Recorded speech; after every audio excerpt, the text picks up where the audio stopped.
1 मधील संकीर्ण प्रश्नसंग्रह 1 म्हणजे संच या प्रकरणातील संकीर्ण आपण या ठिकाणी सोडवून देणार आहोत। त्यामुळे व्हिडिओ शेवटपर्यंत बघा, कारण आजच्या व्हिडिओमध्ये आपण शाब्दिक उदाहरण या ठिकाणी सोडवून देणार आहे। चला तर मग सुरुवात करूया आजच्या लेक्चरला। पण त्याआधी चॅनलवर नवीन आणि पहिल्यांदाच असाल तर चॅनलला नक्की सबस्क्राइब करून बेल आयकॉन दाबा, जेणेकरून आपल्या अशाच नवनवीन व्हिडिओची नोटिफिकेशन तुम्हाला लवकरात लवकर मिळून जाईल। तर मग बघूया तिसरा प्रश्न काय आहे, कारण या आधीचे प्रश्न आपण कालच्या व्हिडिओमध्ये सोडवून दिलेले आहेत, त्याची लिंक खाली डिस्क्रिप्शन मध्ये आहे, बघू शकता। तर बघा तिसरा प्रश्न काय दिलेला आहे, प्रश्न बोर्डवरती लिहिलेला नाही, डायरेक्ट आपण पुस्तकातून वाचणार आहे आणि मग सोडवत जाणार आहे। त्यामुळे तुम्ही तुमची पुस्तकं जवळ ठेवा। काय सांगितलेलं आहे बघा या ठिकाणी, तर एका गटातील 100 लोकांपैकी, ठीक आहे, म्हणजेच आपल्याला युनिव्हर्सल सेट काय दिलेला आहे, एकूण लोक, यालाच आपण काय म्हणू शकतो, यू असं म्हणतो, बरोबर आहे। किती दिलेलं आहे, तर 100 लोक या ठिकाणी दिलेली आहेत। 72 लोक इंग्रजी बोलतात, ठीक आहे, म्हणजे या ठिकाणी आपण लिहू शकतो इंग्रजी बोलणारे, त्यालाच आपण नंबर ऑफ ए असं म्हणू शकतो। आणि ती लोक किती दिलेली आहेत बघा या ठिकाणी, 72 दिलेली आहेत, ठीक आहे। आणि 43 लोक फ्रेंच बोलतात, ठीक आहे। आता परत पुढे काय येणार आहे या ठिकाणी, आणि हे सगळं लिहिणं गरजेचं आहे, 10वीच्या दृष्टीने तर आहेच आहे, ठीक आहे। फ्रेंच बोलणारे किती आहेत, तर एन ऑफ बी म्हणूया। आणि ती लोक या ठिकाणी किती दिलेले आहेत आपल्याला, तर 43 दिलेली आहेत, ठीक आहे। हे 100 लोक इंग्रजी किंवा फ्रेंच यापैकी किमान एक भाषा बोलतात, म्हणजे दोन्ही पैकी एक भाषा बोलतातच, ठीक आहे। पण या ठिकाणी म्हणजे किमान एक बोलतात, म्हणजे जास्तीत जास्त दोन्ही भाषा पण ते बोलू शकतात। म्हणजे याचा अर्थ आपल्याला नंबर ऑफ ए काय येणार आहे, छेदसंच बी सुद्धा या ठिकाणी पहिल्यांदा काढून घ्यायला लागणार आहे, कारण दोन्ही भाषा बोलणारे लोक आपल्याला या ठिकाणी काढून घ्यायला लागणार आहेत, बरोबर आहे। त्याच्यानंतर आपल्याला विचारलेले प्रश्न काय आहेत बघा, फक्त इंग्रजी बोलतात, फक्त इंग्रजी बोलणारे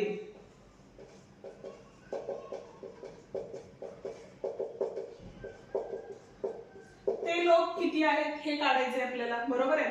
किती लोक फक्त फ्रेंच बोलतात, फक्त फ्रेंच, तेही काढायचे। आणि अजून काय काढायचे बघा, आणि किती लोक इंग्रजी आणि फ्रेंच या दोन्ही भाषा बोलतात, ठीक आहे। आता दोन्ही भाषा बोलणारे सुद्धा काढायचे आहेत।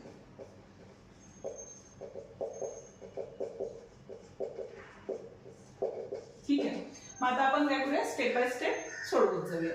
पहिल्यांदा काय करायला लागेल आपल्याला, तर छेदसंच काढून घ्यायला लागेल। मग त्यासाठी सूत्र काय आहे बघा, तर नंबर ऑफ ए युनियन बी, ए संयोग संच बी दिलेला आहे आणि तो सुद्धा दिलेला आहे बघा आपल्याला, ए संयोग संच बी बरोबर, कारण या प्रश्नात सांगितलेले हे 100 लोक इंग्रजी किंवा फ्रेंच यापैकी किमान एक भाषा तरी बोलतातच, त्यामुळे इथला जी संख्या आहे ती किती आहे आपली, 100 आहे, ठीक आहे। बरोबर नंबर ऑफ काय असणार आहे, ए अधिक नंबर ऑफ बी वजा काय असणार आहे, नंबर ऑफ छेदसंच ए छेदसंच बी असणार आहे, ठीक आहे। आता एकूण लोक जे दोन्ही भाषा बोलणारे म्हणजे कंबाईन जरी केले तर त्यातले किती लोक आहेत या ठिकाणी, तर 100 आहेत, बरोबर। नंबर ऑफ ए किती आहेत बघा, जे की 72 आहेत, अधिक नंबर ऑफ बी किती आहेत या ठिकाणी, तर 43 आहेत, वजा हे किती असणार आहेत, ते आपल्याला काढायला लागणार आहेत। म्हणजे दोघांचे मिळून किती लोक आहेत हे आपल्याला काढायचे, दोघांच्यातले सामायिक लोक किती आहेत ते काढायचे, ठीक आहे। काय करता येईल बघा, हे 100 तर या ठिकाणीच राहिले, बरोबर आहे। या दोघांची बेरीज केली, 3 आणि 2 5, 7 आणि 4 11 आली, वजा ए छेदसंच बी घेतला। आता हा इकडे घेतल्यानंतर काय झाला, तर धन झाला, बरोबर आहे। आणि हा इकडे गेल्यानंतर काय झाला, वजा झाला, म्हणजेच किती झाले या ठिकाणी, फक्त 15 आलेले आहेत। म्हणजेच आपल्याला काय करायचं, दोन्ही भाषा बोलणारे, त्याचंही उत्तर आपल्याला पहिल्यांदा या ठिकाणी मिळालेलं आहे। दोन्ही भाषा बोलणारे किती आहेत लोक, तर 15 लोक आहेत, बरोबर आहे। आता पुढचा प्रश्न काय आहे आपला, फक्त इंग्रजी बोलणारे काय असणार आहेत बघा, फक्त इंग्रजी बोलणारे किती असणार आहे, तर यासाठी सूत्र कुठलं आहे बघा, तर नंबर ऑफ ए म्हणजे इंग्रजी बोलणारे, बरोबर आहे। एकूण म्हणजे दोन्ही भाषा बोलणारे म्हणजेच काय, ए छेदसंच बी, आता एन ऑफ ए किती आहे आपला 72 आहे, म्हणजे या ठिकाणी 72 वजा हे किती आहे 15, दोघांची वजाबाकी केली 12 न 5 गेली, किती राहिले 7 राहिले, हातच्याला 1 दिला, इथं राहिले 57 लोक. ठीक आहे, हे झाले इंग्रजी बोलणारे. आता फक्त फ्रेंच बोलणारे लोक किती आहेत, फक्त फ्रेंच बोलणारे किती आहेत बघा, तर इथं एन ऑफ बी वजा एन ऑफ ए छेदसंच बी. आता एन ऑफ बी किती होता आपला, तर 43 आहे, बरोबर आहे. आणि दोन्ही भाषा बोलणारे लोक किती आहेत 15 आहेत, म्हणजे वजाबाकी केली 13 न 5 गेले, किती राहिले या ठिकाणी 8 राहिले, ह्याच्याला 1 दिला, इथं राहिले 2, म्हणजे 28 लोक हे दोन्ही भाषा बोलतात. झाले का तिन्ही प्रश्नांचे उत्तर बघा. पहिल्या प्रश्नाचं उत्तर 57 आलं, दुसऱ्या प्रश्नाचं 28 आलं आणि तिसऱ्या प्रश्नाचं किती आलेलं आहे 15 हे उत्तर आलेलं आहे. ठीक आहे, हा होता आपला तिसरा प्रश्न. जाऊया आता चौथ्या प्रश्नाकडे. ठीक आहे, पण त्याआधी अजूनही व्हिडिओला लाईक केलं नसेल तर व्हिडिओला लाईक करा, हाईप द्या आणि तुमच्या मित्रांना व्हिडिओ नक्की शेअर करा. ठीक आहे, चौथा प्रश्न बघतोय काय सांगितलेलं आहे बघा या ठिकाणी. तर पार्थने वृक्ष संवर्धन सप्ताहात 70 झाडे लावली. म्हणजे लिहून घेत जाऊया, पार्थने किती झाडे लावली, तर 70 झाडे लावलेली आहेत. ने लावलेली झाडे, बरोबर. नंबर ऑफ ए म्हणूया त्याला, ते किती दिलेले त्याचं 70 दिलेले. ठीक आहे, तर प्रज्ञाने 90 झाडे लावली. प्रज्ञाने लावलेली झाडे एन ऑफ बी म्हणूया, ती किती दिलेली आहेत 90 दिलेली आहेत. त्यापैकी 25 झाडे दोघांनीही मिळून लावली. म्हणजेच आपल्याला काय दिलेलं आहे, दोघांनीही मिळून, म्हणजेच एन ऑफ ए छेदसंच बी किती दिलेला आहे या ठिकाणी, तर 25 दिलेला आहे. आता काढायला काय सांगितलेले आहे, तर पार्थ किंवा प्रज्ञा यांनी एकूण किती झाडे लावली असं काढलेलं आहे, विचारलेलं आहे. ठीक आहे, म्हणजे आपल्याला एकूण झाडे किती, तर ए संयोग संच बी या ठिकाणी काय करायचंय काढायचं आहे. सूत्र काय आहे आपलं, तर ए संयोग संच बी बरोबर एन ऑफ ए अधिक एन ऑफ बी वजा एन ऑफ ए छेदसंच बी हे आपलं सूत्र आहे. ठीक आहे, आता या ठिकाणी बघा एन ऑफ ए म्हणजे किती आहे आपलं, तर 70 आहे, अधिक एन ऑफ बी किती आहे आपलं 90 आहे, वजा दोघांनी मिळून लावलेली झाडे किती आहेत 25 आहे. ठीक आहे, सोडवून घ्या. या ठिकाणी किती आले बघा 16, म्हणजे 160 वजा 25, वजा बाकी केली 10 न 5 गेले 5, ह्याच्याला 1, 7 न 3 गेले 3 राहिले आणि इथं आले 1, म्हणजे 135 झाडे त्या दोघांनी मिळून एकत्र लावली आहेत. आणि ते खाली तुम्हाला वाक्यामध्ये लिहायचं आहे. स्क्रीनशॉट हवा असेल तर काढून घ्या किंवा लिहून घ्यायचं असेल तर लिहून घ्या पॉज करून व्हिडिओ. ठीक आहे, जाऊया आता तिसऱ्या म्हणजे 5व्या प्रश्नाकडे. आता या ठिकाणी बघा काय दिलेला आहे पुढचा प्रश्न आपल्याला, जर एन ऑफ ए बरोबर 20 दिलेला आहे, एन ऑफ बी बरोबर 28 दिलेला आहे आणि एन ऑफ ए युनियन बी बरोबर किती दिलेला आहे 36 दिले. आता मराठीत बोलायचं झालं तर नंबर ऑफ ए 20 दिलेला आहे, नंबर ऑफ बी 28 आणि संयोग संच आहे तो 36 दिलेला आहे आणि छेद संच आपल्याला काढायचा आहे. ते सूत्र वापरायचं आहे आपल्याला. काय असणार आहे, नंबर ऑफ ए संयोग संच बी बरोबर नंबर ऑफ ए अधिक नंबर ऑफ बी वजा नंबर ऑफ छेदसंच म्हणजे ए छेदसंच बी या ठिकाणी आपल्याला काढायचं आहे. ठीक आहे, किमती टाका.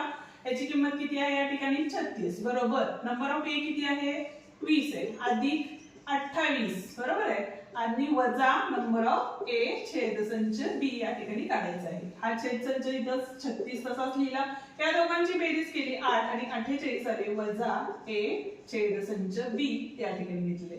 हा इकडे गेल्यामुळे काय झाला धन झाला, म्हणजेच काय झालं तर ए छेदसंच बी बरोबर 48 आणि हा अधिक होता, इकडे गेल्यामुळे काय झालेलं आहे वजा झाला. वजा बाकी केली 8 न 6 गेले 2 राहिले, 4 न 3 गेले 1 राहिले, म्हणजेच उत्तर किती असणार आहे 12 हे उत्तर असणार आहे. ठीक आहे, जाऊया आता पुढच्या म्हणजे 6व्या प्रश्नाकडे. पण अजूनही व्हिडिओला लाईक केलं नसेल तर लाईक करा, शेअर करा तुमच्या मित्रांना ज्यांना गणित अवघड जातं आणि हाईप द्यायला विसरू नका. ओके, आता 6वा प्रश्न आपण या ठिकाणी बघतोय बघा. काय सांगितलेला आहे प्रश्न, तर एका वर्गातील 28 विद्यार्थ्यांपैकी, आता एक वर्ग आहे त्यामध्ये 28 विद्यार्थी दिलेले आहेत, म्हणजे यू दिलेला आहे आपल्याला, युनिव्हर्सल सेट म्हणतो याला. किंवा विश्वसंच असं म्हणतो, किती दिलेला आहे या ठिकाणी 28 विद्यार्थी आहेत. ठीक आहे. 8 विद्यार्थ्यांच्या घरी फक्त कुत्रा पाळला जातो. ठीक आहे, म्हणजे ज्यांच्या घरी कुत्रा पाळला जातो असे विद्यार्थी किती आहेत बघा, तर N of A. ठीक आहे, कुत्रा पाळणारे विद्यार्थी किती आहेत, N of A. किती दिलेली आहे संख्या, तर 8 दिलेली. ठीक आहे. त्याच्यानंतर पुढे सांगितलेले 6 विद्यार्थ्यांच्या घरी फक्त मांजर पाळले जाते.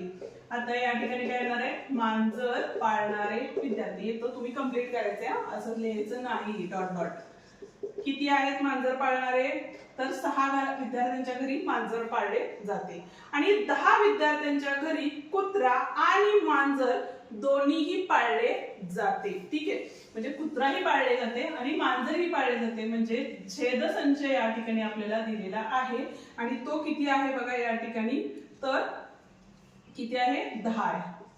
ठीक आहे. तर पुढे काय सांगितलेलं आहे बघा, तर किती विद्यार्थ्यांच्या घरी कुत्रा किंवा मांजर यापैकी एकही प्राणी पाळलेला नाही. ठीक आहे. प्रश्नाला आपल्याला काय सांगितलं होतं बघा, फक्त कुत्रा पाळणारे विद्यार्थी. ठीक आहे. तर यासाठी आपण एक वयन आकृती काढूया, जेणेकरून तुम्हाला काय होईल, थोडंसं समजायला सोपं जाईल. आता जे कुत्रा पाळणारे विद्यार्थी आहेत ते किती आहेत, 8 आहेत. ठीक आहे. आणि जे मांजर पाळणारे आहेत ते किती आहेत, 6 आहेत. आणि दोन्ही पाळणारे जे आहेत ते किती आहेत, 10 आहेत.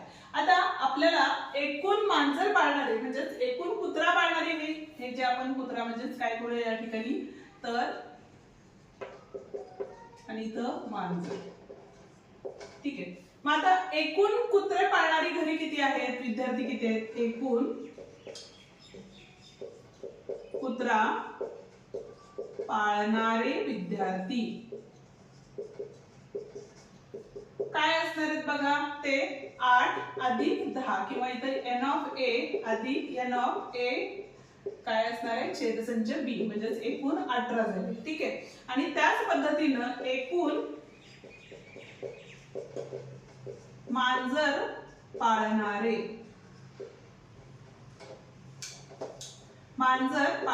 विद्यार्थी किती असणार आहेत बघा, तर N of B अधिक काय असणार आहे, छेदसंच असणार आहे. म्हणजे 6 अधिक 10 म्हणजे किती आले या ठिकाणी, 16 आलेले. ठीक आहे. आता आपल्याला काय करायचंय, तर एकूण किती घरं अशी आहेत ज्यात मांजर कुत्रा किंवा मांजर कुत्रा दोन्ही एकत्र पाळले जातात. तर या ठिकाणी बघा, A संयोग संच B घेतला तर फक्त कुत्रा पाळणारे किती लोक आहेत, 18. ठीक आहे. त्याच्यानंतर मांजर पाळणारे किती आहेत, 16 वजा आणि छेद संच कितीचा आहे आपला, 10चा. दोघांची बेरीज केली तर 8 आणि 6 किती होतात, 4. 8च्याला 1 म्हणजे 34 झाले, वजा 10 म्हणजे इथं उत्तर किती आलं आपलं, 24 झाले. ठीक आहे. पण आपल्याला काढायचं काय आहे की ज्यांच्या घरात कुत्र आणि मांजर दोन्हीही पाळले न जाणारे विद्यार्थी. ठीक आहे. दोन्हीही न पाळले जाणारे विद्यार्थी किती असणार आहेत या विद्यार्थीमध्ये, तर आता या ठिकाणी बघा काय करायचं आपल्याला, जो विश्वसंच आहे त्यातून नंबर ऑफ A छेदसंच संयोग संच B या ठिकाणी लिहून द्यायचंय.